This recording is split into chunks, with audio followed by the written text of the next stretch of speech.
प्रिय दर्शकों, वास्तु का ज्ञान बहुत पहले से चला आ रहा है और बहुत से पुराने ग्रंथ हैं, क्लासिक हैं, उनमें वास्तु का ज्ञान है।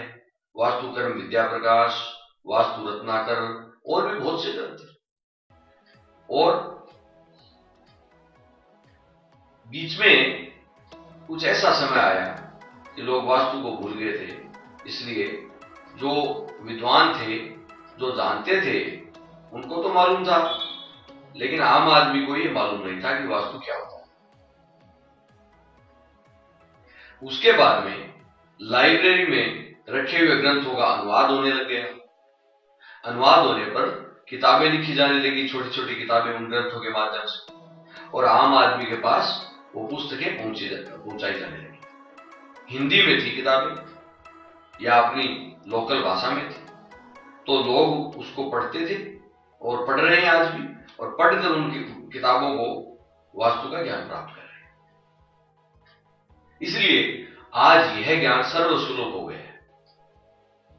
आज ये गुप्त नहीं रहा, और अब तो इलेक्ट्रॉनिक मीडिया का समय आ गया है, तो टीवी के माध्यम से और डिजिटल जितने भी माध्यम है उनके माध्यम से वास्तु का ज्ञान लोग प्राप्त कर रहे हैं, तो यह सर्वसुलभ है। परंतु ध्यान देने वाली बात यह है कि छोटे छोटे वास्तु के जो ग्रंथ लिखे हुए होते हैं, वो ग्रंथ उन्हीं ग्रंथों में से आते हैं। वो ग्रंथ बहुत से आम आदमी पूर्ण रूप से उनका अर्थ मर्म समझ पाए न पाए, ये कोई जरूरी नहीं है, ये आवश्यक नहीं है।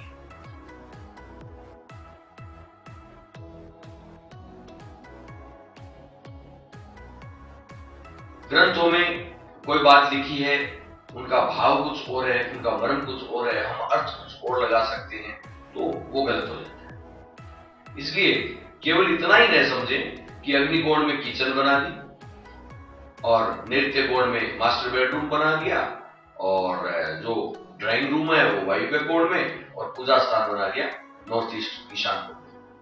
इतना ही नहीं, वास्तु बहुत लंबा चौड़ा विषय है, और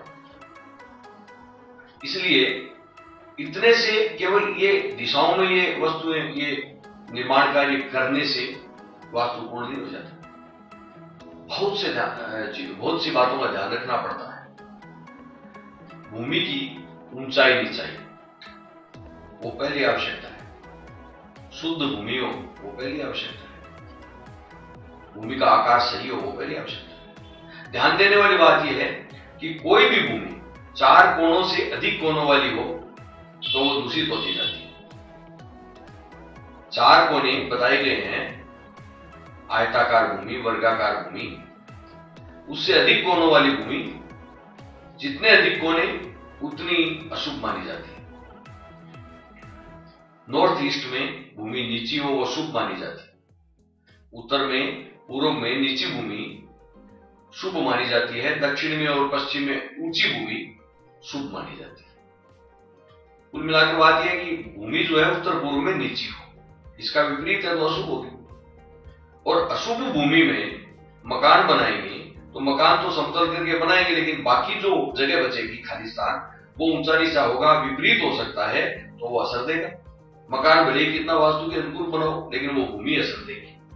इसलिए भूमि की ऊंचाई नीचाई का ख्याल रखें। इसके अलावा मकान के कोने अधिक नहीं निकलने चाहिए, 4 कोने हो तो अच्छा है। और इसके अलावा मकान जब बनाते हैं तो जिस प्रकार से भूमि का बताया गया है वैसे ही मकान का बताया गया है।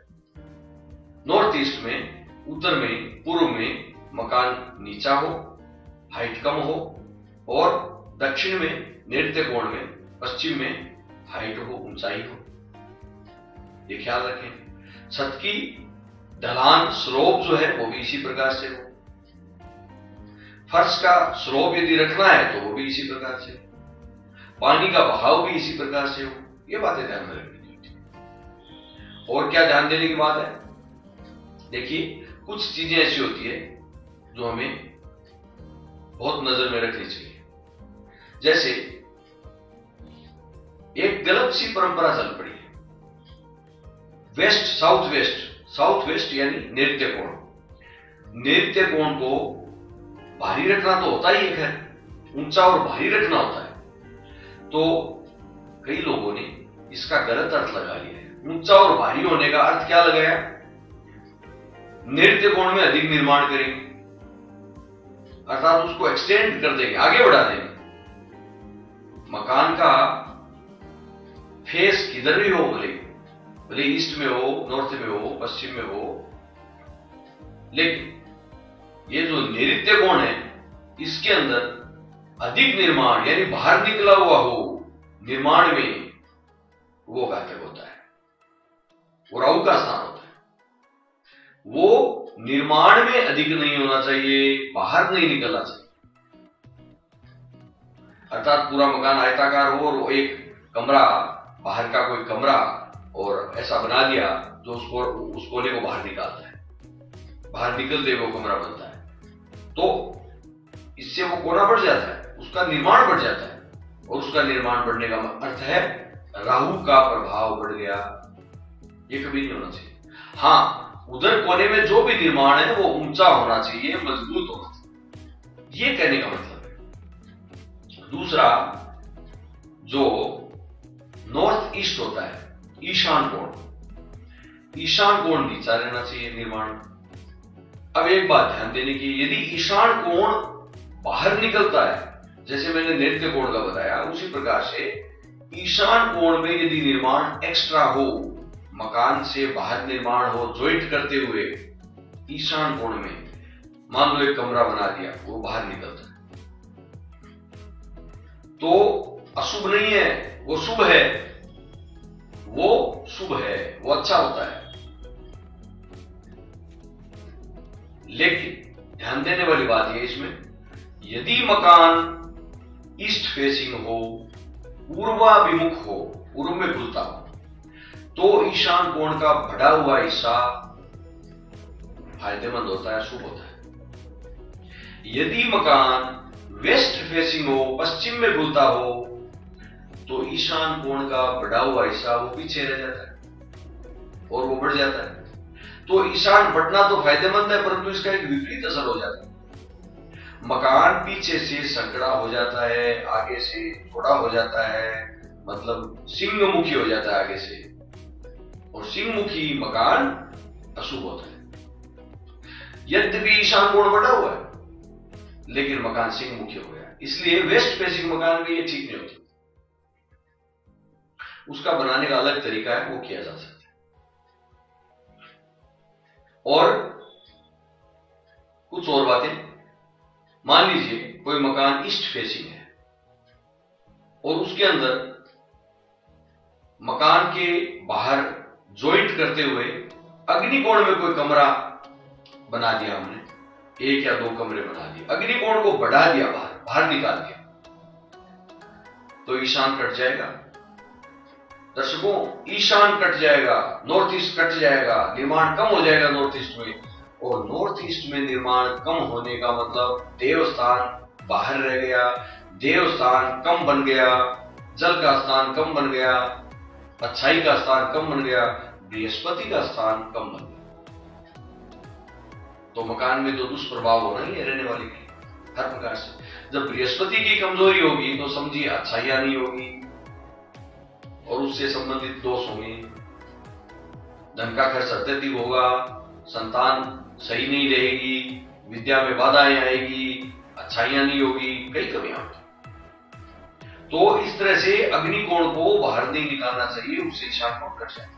हाँ, थोड़ा ईशान कोण बाहर निकल सकता है। पूर्वाभिमुख मकान हो तो, पश्चिमाभिमुख मकान हो तो पीछे वाला ईशान कोण बाहर नहीं निकलना चाहिए। यदि निकला हुआ है किसी तरह से ऑलरेडी पहले से, तो उसके बराबर में सीधे अग्निकोण तक एक बालकनी बनाए उसके बराबर की, या पोर्च बनाए, उसको उसकी कमी क्षतिपूर्ति करें, यह ध्यान रखने की आवश्यकता है। तो सीधा सा फार्मूला है। इसके लिए, इसके अलावा अन्य कौन कौन से ग्रह हैं वो मैं बता देता हूं। सूर्य की जो दिशा है वो ईस्ट होती है, वहां सूर्य का प्रभाव होता है, वो खुला रहना चाहिए। खिड़कियां आदि होनी चाहिए और खुला खाली स्थान छोड़ना चाहिए। मकान चाहे ईस्ट फेसिंग हो, चाहे वेस्ट फेसिंग हो, चाहे नॉर्थ फेसिंग हो, पूर्व में अधिक जगह छोड़े, पश्चिम में उससे कम जगह छोड़े, उत्तर में अधिक जगह छोड़े, दक्षिण में उससे कम जगह छोड़े। कुछ लोग दक्षिण में जगह नहीं छोड़ते, एकदम सटाकर बना लेते हैं। यदि भी उनके पास भूमि होती है, स्थान होता है, उसके बावजूद भी वो सटाकर बना लेते हैं, गलत परंपराओं से घिरे हुए। क्यों? सूर्य उदय होने के बाद में सूर्य दक्षिण की साइड में जाता है और सारी खिड़कियां दक्षिण में होती है, तो सूर्य की रोशनी मकान में आती है। हाँ, वास्तु में लिखा गया है कि उत्तर में अधिक खिड़कियां होनी चाहिए, दक्षिण में कम होनी चाहिए। ठीक है, कोई बात नहीं, लेकिन दक्षिण में खिड़कियां तो होनी चाहिए ना, सूर्य की रोशनी कैसे आएगी? पूर्व में और दक्षिण में खिड़कियां नहीं होगी तो सूर्य की रोशनी कैसे आएगी? और सूर्य की रोशनी नहीं आएगी तो किचन में बनने वाला खाना दूषित हो जाएगा, कीटाणु पनपेंगे, कमरों में रहने वाले लोग कीटाणु से ग्रसित हो जाएंगे, रोगी हो जाएंगे, मकान में सीलन आनी प्रारंभ हो जाएगी। इसलिए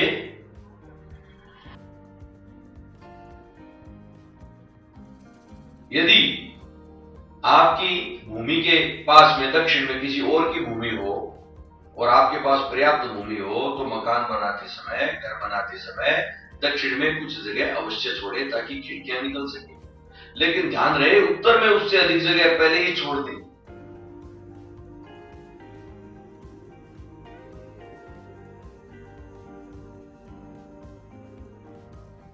यदि आपका मकान वेस्ट फेसिंग है और जमीन थोड़ी है, प्लॉट छोटा है, और वेस्ट में जब खुलता है तो पर्याप्त जगह वेस्ट में छोड़नी आवश्यक हो जाती है, वो सुविधाजनक होती है, और पूर्व में कम जगह छोड़ पाते हैं, तो घबराए नहीं। यदि ऐसी मजबूरी है तो पूर्व में जगह अवश्य छोड़े, खिड़कियों के लिए, रोशनी के लिए जगह अवश्य छोड़िए, मजबूरी हो तो, परंतु छोड़े अवश्य। सायंकाल में वेस्ट से सूर्य की रोशनी मकान में आ जाएगी। और कई बार ऐसी मजबूरी होती है कि पूर्व भी एकदम बंधा हुआ होता है, कोई जगह नहीं होती, ईस्ट में भी कोई जगह नहीं होती, पैक होता है। कहीं भी ईस्ट में और साउथ में मकान पैक होता है, जगह छोड़ी हुई नहीं होती,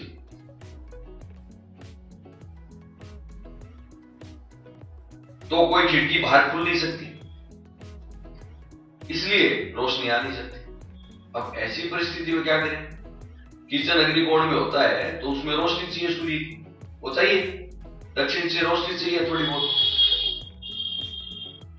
दक्षिण के कमरों के माध्यम से भी रोशनी चाहिए, वो हो नहीं सकती, पैक है, ईस्ट पैक है, साउथ पैक है, क्या करोगे? इसका मतलब कीटाणु रहेंगे, बीमार रहोगे। तो कोई उपाय किया जा सकता है। मैंने कई संशोधन करवाए हैं, ऐसे कई मकान थे जिनमें मैंने अग्निकोण में जो किचन है, साउथ ईस्ट में जो किचन है, उस किचन के ऊपर की जो छत है, उस छत को थोड़ा बहुत खोल करके 3x4 का जैसे खोल दिया, 3x4 फुट का खोल दिया और ज्यादा खोल दिया, ऊपर से छत को ओपन कर दिया और उसके ऊपर एक इस प्रकार से कोई झोपड़ी टाइप का ऐसा ढक्कन लगा दिया, कोई लोहे का ग्रिलिंग बना करके एक फ्रेम बना दिया ऐसा, तो उसमें ढक्कन लग गया और उसमें फाइबर ग्लास की शीट लगा दी, रोशनी भी आती है। वेंटिलेशन के लिए वो इस तरह से उसको डिजाइन किया गया कि सरकाने वाली खिड़की, शीशे सरका के जो खिड़की खोलते हैं वैसे शीशे उसके झोपड़ी के चारों तरफ बना दिए और उनमें एग्जॉस्ट फैन लगा दिया ताकि पानी भी नहीं आए बरसात का, सूर्य की रोशनी भी आए, वेंटिलेशन भी हो जाए, सब कार्य हो जाए। धुआं भी बाहर निकल जाए, तो इस प्रकार से पूरी रोशनी आ जाती है वहां पर। ये कर दिया। मरम क्या है? मरम हवा, पानी, रोशनी आदि इत्यादि जो है, उसका हम ख्याल नहीं रखेंगे तो केवल चारों कोनों में जो 4 चीजें बताई गई है वो बनाने से कुछ नहीं। ये ध्यान रखने की बात है। और इस प्रकार से मैंने बताया कि सूर्य की दिशा और अग्निकोण जो होता है वो शुक्र की दिशा होती है। शुक्र से संबंधित वस्तुएं वहां रखनी चाहिए। किचन तो होती है, किचन तो अग्निकारक वस्तुएं होती है, वहां तो अग्नि संबंधी चीजें होती है, अग्नि होती है, तो वो अग्निकोण में होना लाजमी है।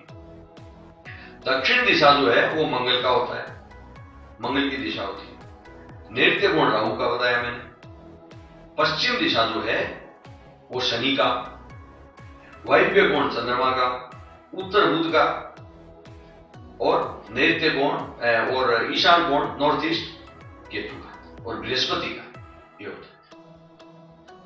तो वैसे ब्रह्म स्थान जो होता है मकान के मध्य में ऊपर से जो खुला हुआ होता है उसको ब्रह्म स्थान, तो उस विषय को, इतने इलाके को ब्रह्म स्थान कहते हैं। और ऊपर से जो खुला होता है वो आकाश मार्ग खुला होता है। आकाश तत्व विराजमान होता है, बृहस्पति आकाश तत्व का स्वामी होता है। तो नॉर्थ ईस्ट को फिर केतु देखता है। तो इस प्रकार से ये है।